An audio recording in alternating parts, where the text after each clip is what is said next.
Lesson 1. The Gifts of Valley Dad. Let's get going. In many cultures, it is believed that if a person gives generously, he or she receives twice as much in return. Discuss this in class. Read to understand. This is an adaptation from the play The Gift of Valley Dad.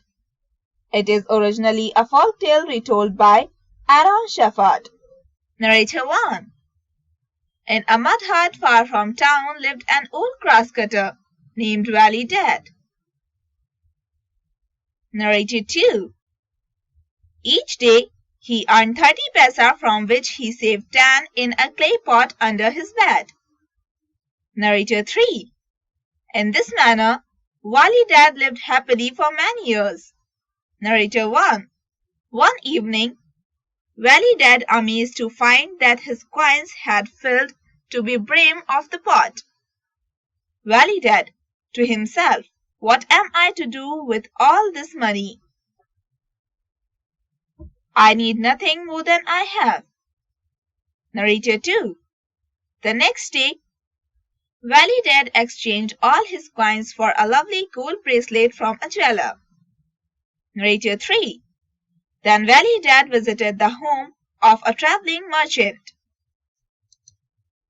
Valley Dad. Tell me, in the entire world, who is the noblest lady? Merchant. Without doubt, it is the young queen of Kaistan. I often visit her palace. Valley Dad, do me a kindness. The next time you pass that way, give her this little bracelet, with my compliments. Narrator 4. Soon after, the merchant presented the Queen of Kaistan with the bracelet from Valley Dad. Queen, how lovely! My servants will load a camel with finest silks. Narrator 2. When the merchant arrived back home, he brought the silks to the hut of Valley Dad. Valley Dad. Oh no! This is worse than before. What am I to do with such finery? Tell me, in the entire world, who is the noblest man? Merchant. That is simple. It is the young king of Nikabad. His palace, too, I often visit. Valley Dad, then do me another kindness. On your next trip there, give him these silks with my compliments. Narrator 4.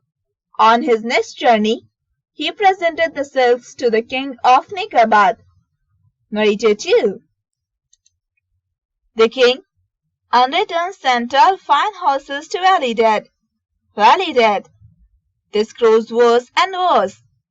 What could I do with 12 horses? I beg you, keep 2 horses for yourself and take the rest to the Queen of Kaistan. This went on for a while, with each person exceeding the other with the splendor of their gifts, till both the King of Nekabad and Queen of Kaistan decided to meet Valley Dad themselves. On hearing this, Valley Dad was so worried about what would happen. He cried himself to sleep. As he awoke the next morning, he saw 2 radiant fairies from paradise. Fairy 1. No shame can come to such as you. Thought your clothes are poor. In your heart you are king. Narrator 4. To all his amazement, he saw his rags turn to execute clothes. Fairy 2. All is as it should be. Narrator 2. Where his hut had stood, a splendid place sparkled in the rising sun. Narrator 3. The bewildered Valley Dad rushed outside to see 2 caravans halted before the palace. Coming from the east was a queen in a jeweled litter. Coming from the west was a king on a fine horse. Queen. My dear Valley Dad, we meet at last. Looks at the king.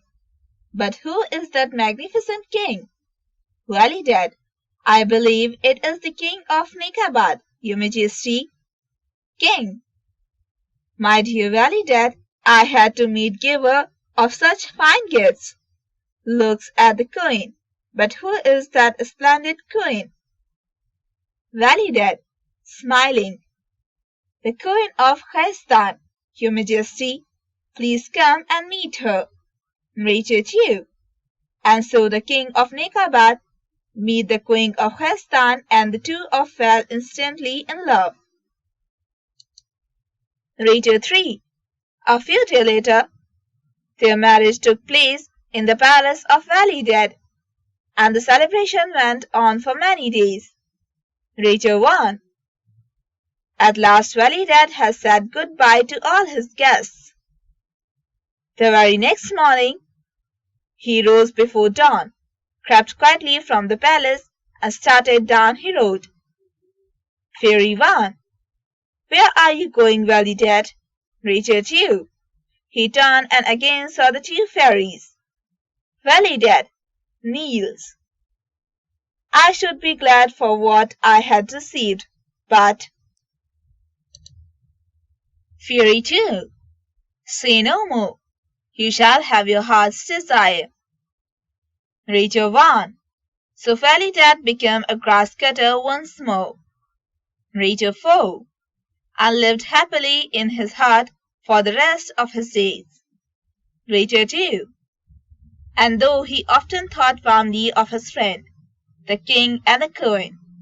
Rachel 3. He was careful never to send them another gift.